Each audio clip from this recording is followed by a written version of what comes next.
Mira, ¿dónde tú estás? Ya estoy aquí, mi vida. ¿Pero qué están tomando? ¿Pero por qué? Porque me traje lo nuevo y diferente, Taíno Light Boricua Beer. Y lo más importante es que es lo nuevo y acabadita de salir al mercado. ¿Y saben buenas? Claro, ambas cervezas tienen los mismos beneficios que una copa de vino, con menos calorías. La Boricua Beer 6%, fuerte pero con sabor. Y la Taíno Light 4.5% y es artesanal. Eso mismo. Somos familia, calidad y sabor. Visita boricuabeer.com.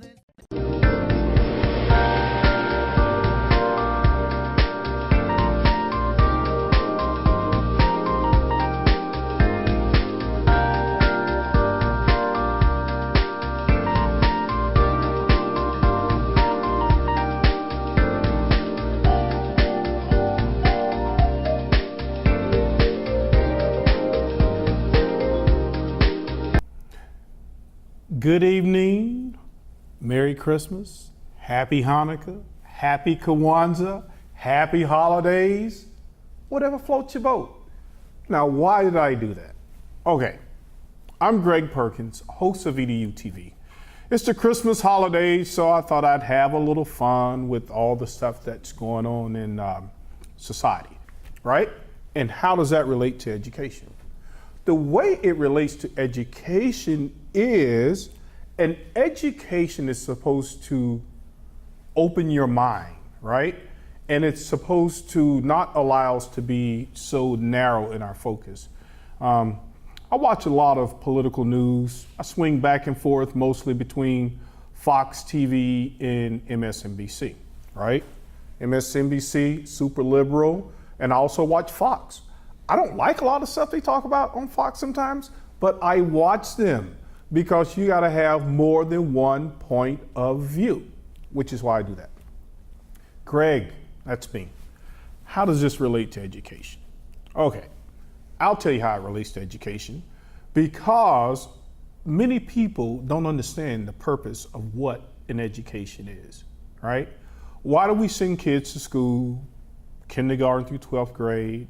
Why do we send them to colleges? Why do we do that? Does anybody know?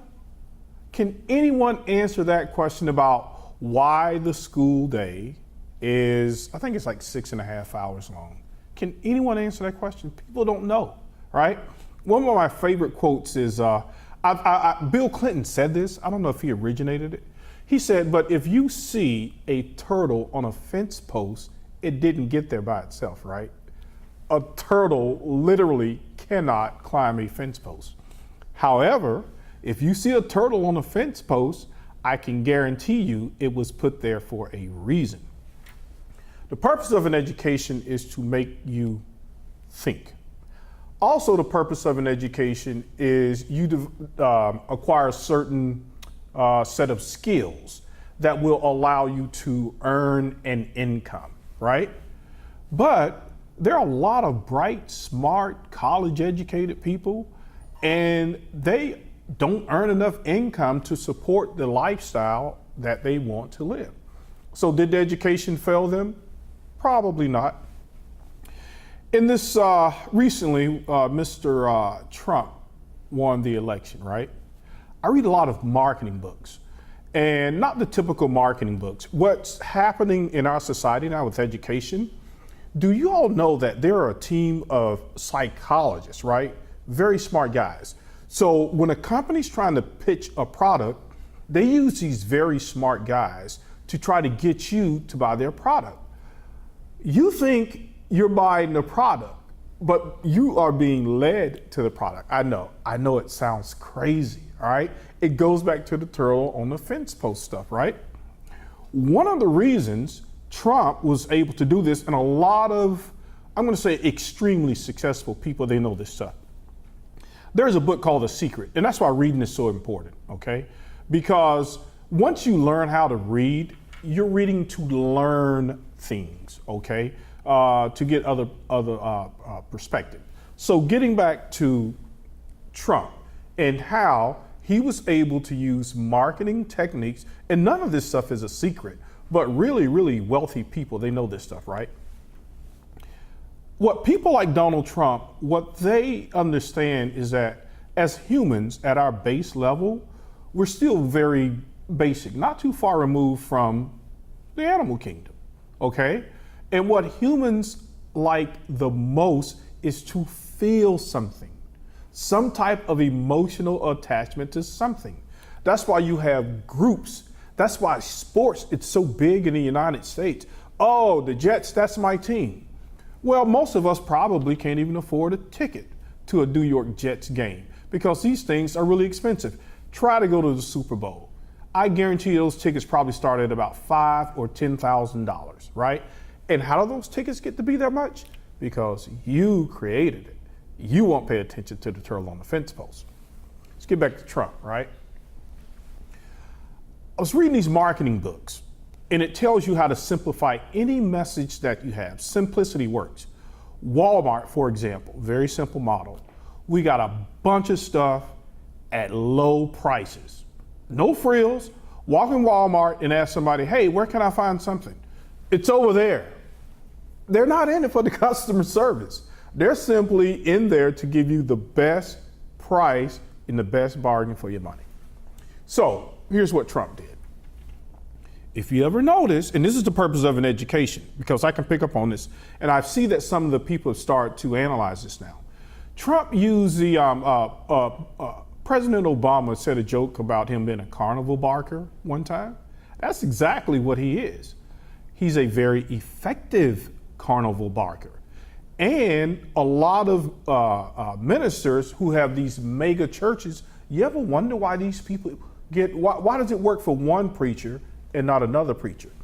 Most preachers who have mega churches, their language is very simplistic, okay?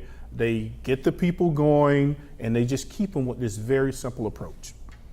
If you analyze the way that Trump speaks, he rarely uses, and he does this on purpose, he rarely uses words that are longer, that have more than 9 letters, okay? You don't believe me? Check it out. His vocabulary will never go beyond 9 letters. Why is that? Well, most people don't want to try to figure out what it is that you're saying by using these big words, okay? So if a person feels that they can identify with you through simplicity, then that's what they prefer. Do you know that most newspapers or magazines are written at an 8th grade level? Yes, an 8th grade level. Because in the United States, only about, I'm going to say, maybe 25 to 30% of people have college degrees. And then the numbers get even lower for that when you start getting into a master's degree or a PhD.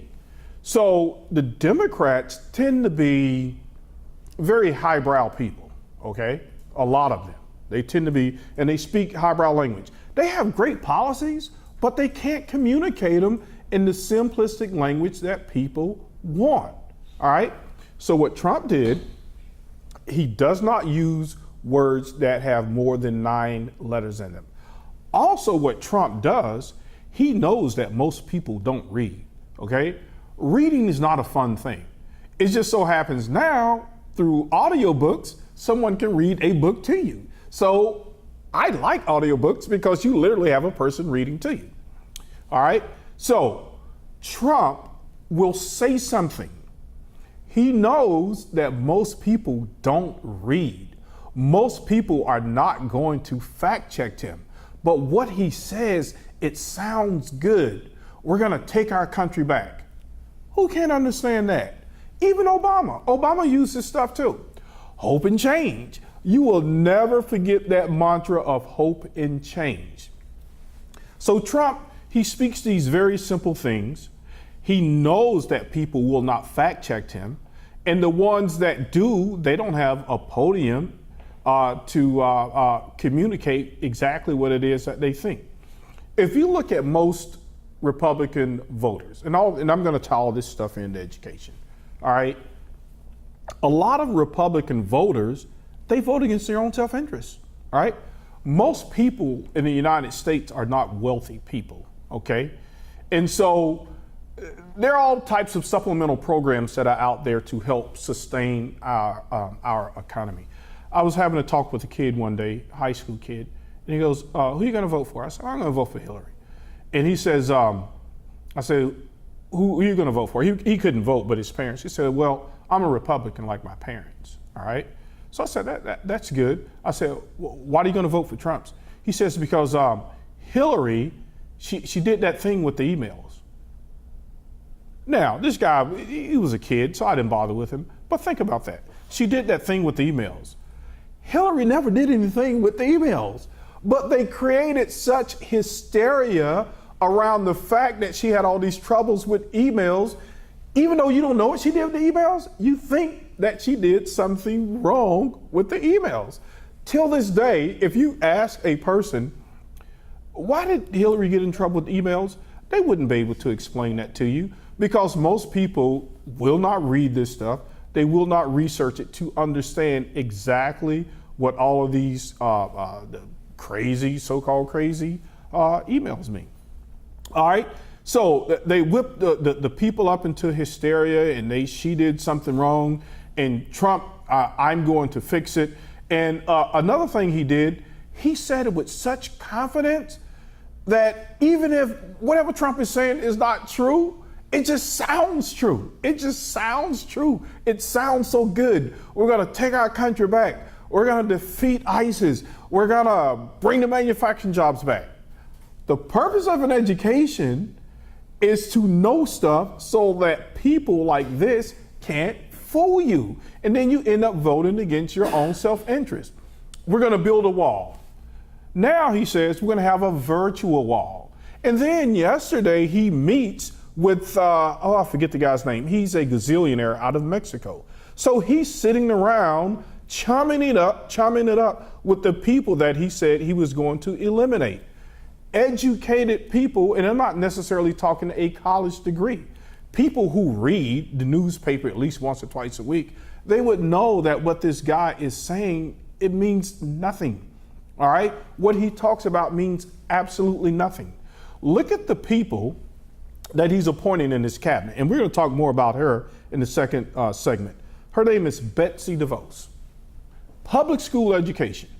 Whatever you say about the United States, one thing I like about it, we provide an opportunity regardless of class to where you can go to school free. Yes, the taxpayers are paying for it, but you can go to a school free. If you don't have a ride to the school, the United States says, man, we will pick you up. If your parents can't afford to buy you lunch, the United States says, man, we will give you a lunch. If you can't afford to even eat breakfast, the United States says, we will feed you. Why? Because we are a civilized people. We don't want our country looking like the Middle East. So therefore, the United States invests heavily in education. Now, the nature of education is changing. And if you're not aware of what's coming down the pipeline, you're not going to be able to benefit from it. So guess what? You have me, and at no cost, if you have cable TV, right? You can listen to me, and I can tell you what's coming down the pipeline, and I can tell you how to be prepared for the education of tomorrow, which is really now. Okay? So read, fact check people, okay? Because you can't simply just say, I feel good about something, because you'll end up making some bad decisions. There are a lot of things that make you feel good, but I guarantee you, if you participate in that behavior, it's going to cause some problems for you one day. So you have to be very measured.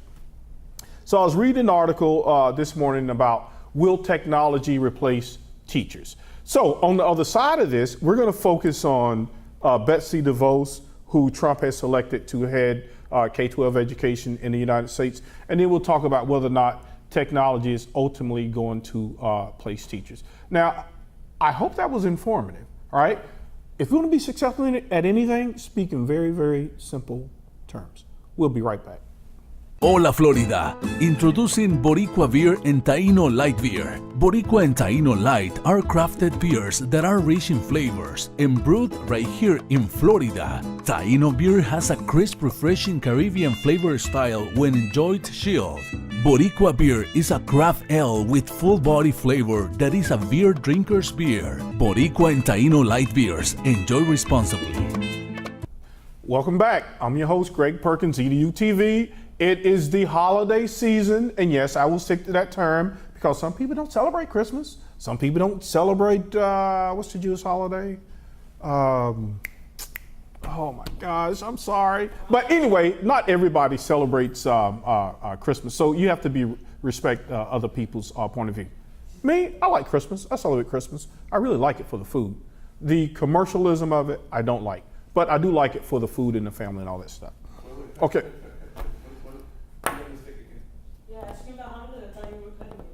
No, but actually that would have been cool. You know, that was cool. Yeah, because they do that on TV sometimes. You hear the people in the background like, all right, let's go. Well, I'll start from the top.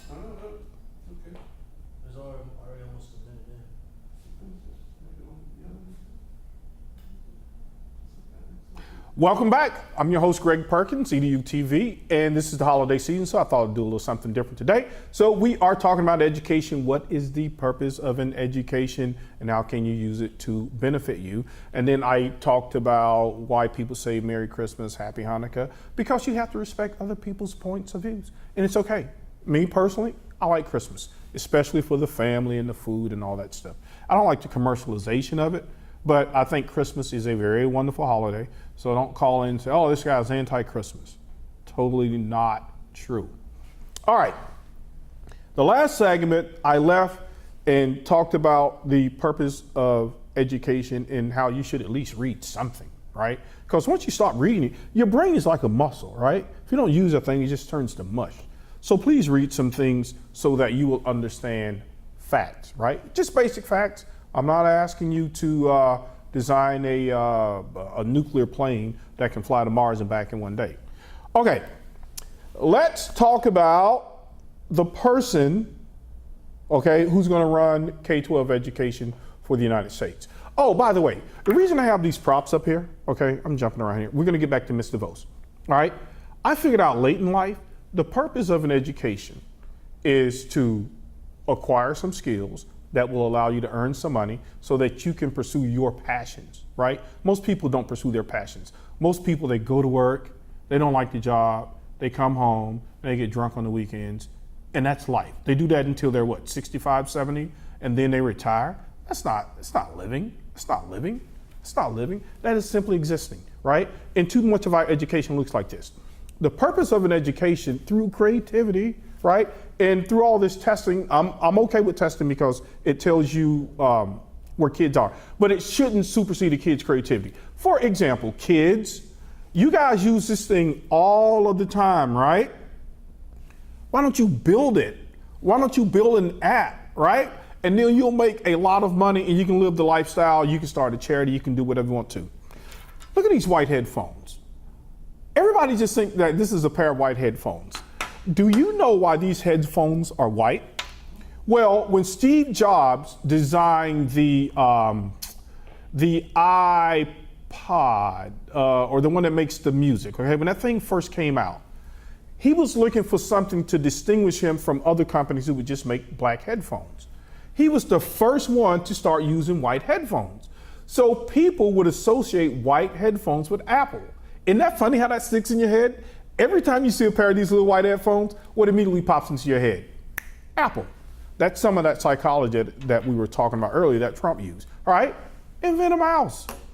Invent a magnifier. Think about it, guys, right? This thing costs nothing to make, right? So let's say if you sold, this thing costs $10, okay? Let's say you were the one that made the magnifier, and it only costs $1. And 1 million people bought a magnifier every year. You make $1 million a year. That's the purpose of an education. Now you can go off and do whatever you want to do. Michael Dell, the guy who started, he was the youngest billionaire under 30 at one point, because let me tell you what happened in his education. He's a very smart kid. He went to the University of Texas to become a doctor. You know what his hobby was? His passion? Building computers. People found out that Michael Dell could build computers at half the cost or at a third of the cost of what IBM was building them for. And so he was the first one to start selling computers directly online. So kids, adults, and it's never too late.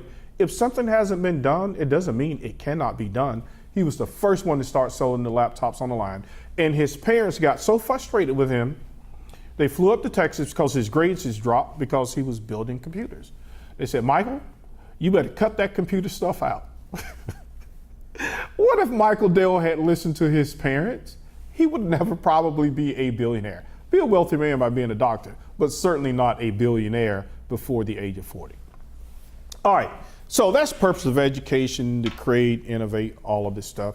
So kids, as you sit in there with the teachers, take the information that you have, go create something, go build something. To me, that's the purpose of an education. What are you contributing to society? How are you trying to make this earth a better place? Back to Miss Betsy DeVos, the lady that Trump has selected to run our K-12 education system. Now, normally when you hire a person to do a job, you would think that they would have some familiarity with it, right? This is K-12 public school education. We have everything from the rich to the poor, the black, the white, the red, the Chinese, geniuses, some that are not so geniuses, right? That's what you have in public school education, okay? Some of the kids come from very harsh families, some kids come from very solid families. Miss DeVos, okay, grew up in a very privileged way. Does that name sound familiar? DeVos? Do you know who she is? Do you know? Do you know? She is related to the DeVos family that owns the Orlando Magic. They are billionaires, all right? This lady has done very well in life. All right, why are you talking about Miss DeVos, Perkins? Well, let's see. Let's see if she can identify with some kids who don't come from her very privileged background. How would she be able to do this, all right? Now, let's give a little background on Miss DeVos. There's a big argument about Common Core standards in the United States, about whether or not all the kids in the United States should have one set of standards.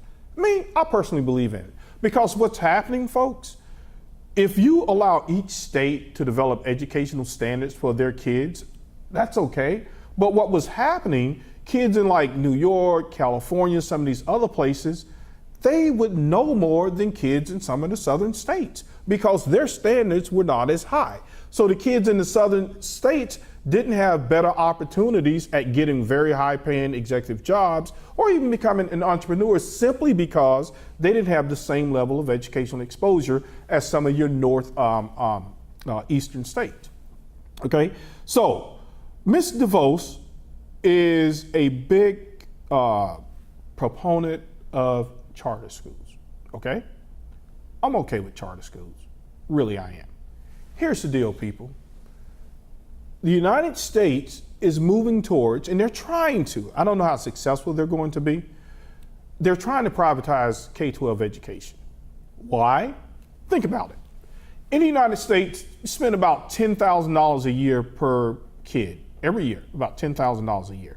That's probably the highest number in the world that we spend on trying to educate our people, which is why we don't have just total chaos in the United States, because most people are civilized and they're educated to a certain degree. So what has happened, a lot of wealthy people, they start saying, man, those schools get a lot of money every year to educate those kids. Let's take Orange County, for example. I think their budget, just Orange County, here in Orlando is probably $1.2 billion a year. 1.2 billion. Billion. They get that money every year? Yes, they get that money every year. Funded by the taxpayers, some funded from the Fed, some money from the state. Man, how can I get a part of that $1 billion? Good question. You can get a part of the $1 billion by creating charter schools. Charter schools are public schools. They have to abide by all of the rules that public schools have to abide by, except they can use creative practices in terms of how much they pay a principal or if they pay an owner, okay? So out of that $10,000 per kid, you get to decide how that's used. And most of that is used for teacher salaries. So people like Ms. DeVos and Jeb Bush, Jeb's a good guy. He's done a lot of good things in Florida to kind of bring Florida up to snuff in terms of educational standards. But what has happened, folks, is that rich people said, man, these people are getting billions each year. I want a piece of this. So you get a piece of it by creating charter schools, okay? Now, the research says most of these charter schools, they're no better than public schools. As a matter of fact, they're probably even. Because if you live in a wealthy neighborhood and your child attends a public high school, chances are that public high school is going to be pretty good. They're going to have some pretty bright kids, okay? What has happened with charter schools, you can start a charter school. You write an application, and they're all in on it. A lot of the politicians, you write an application, they approve the application, they give you the money to start the school. Well, when it first started out, a lot of these people, they were business people, and they were stealing the money. All right, kids go to school one day. Oh, we had to close the doors. Now, what happens to that leftover money? What happens to the leftover money? Well, they get to keep it. I'm like, wow, you can do that? All right. So, Ms. DeVos is a big proponent of charter schools. She's not going to do anything to try. You know what? I take that back. I don't think that she's going to do anything to try to make public schools better. I think she's going to get all of her charter school crony friends in there, and they're going to start siphoning money from the federal government to build more charter schools. And you know what makes me mad? And I don't like to talk about this, but I am. Most of the kids, they say a lot of brown kids, a lot of black kids, they're suffering from the public education system. Some of that may be true, right? But if your charter school is no better than the public school that they're attending, in a lot of cases they are not, then why are you sending that kid to a charter school that fares no better than the public school where they came from, okay? What makes me mad is that a lot of brown kids go to these schools. It's almost like they're being used as money pawns, okay? And they're not receiving any better education than anyone else. Most of the charter schools that are good, all right, it's going to go back to my adage, and there are some that are very good, okay? The charter schools that are in your wealthier neighborhoods tend to be better. So do your public schools. So what has happened, you begin to create segregation. I have a child. My child was zoned for a school that wasn't very good, a public school that wasn't very good. So they created a charter school, which is fine. It was a great charter school. But what I noticed, there weren't a whole bunch of brown kids at that school. Now, you will find charter schools where it's all brown kids. So folks, when you're making a decision about whether or not to pull your child out of a public school or a charter school, please look at the performance of that charter school. Because first of all, a lot of them, they don't have the resources that public schools have. I don't know if you've been on some of our public school or high schools lately. Awesome resources. A lot of charter schools can't do that because they are operating within a budget. And so what Ms. DeVos and her crew, I mean, maybe this lady can relate to public school kids, but man, she's lived a very privileged life. I don't know if she's going to be able to understand kids who come from single parent homes, even though they all need to learn how to read and write. I think she's in there and they are going to, again, begin to funnel a lot of money to public schools, to charter schools. So after these 4 years, folks, there are going to be more charter schools and there are going to be more online schools. I'm okay for any of those options, but what I'm not okay for is exploiting poor people who are uneducated and don't know the difference between a good charter school and a good public school. So within the next 4 years, after these guys finish, the whole nature of public school education is going to change. And you heard it here first. If you want more information about how to make good decisions about your child's education, call us here, all right? Or send me an email, Greg, EDUTV at gmail.com. That's Greg, EDUTV at gmail.com. And happy holidays.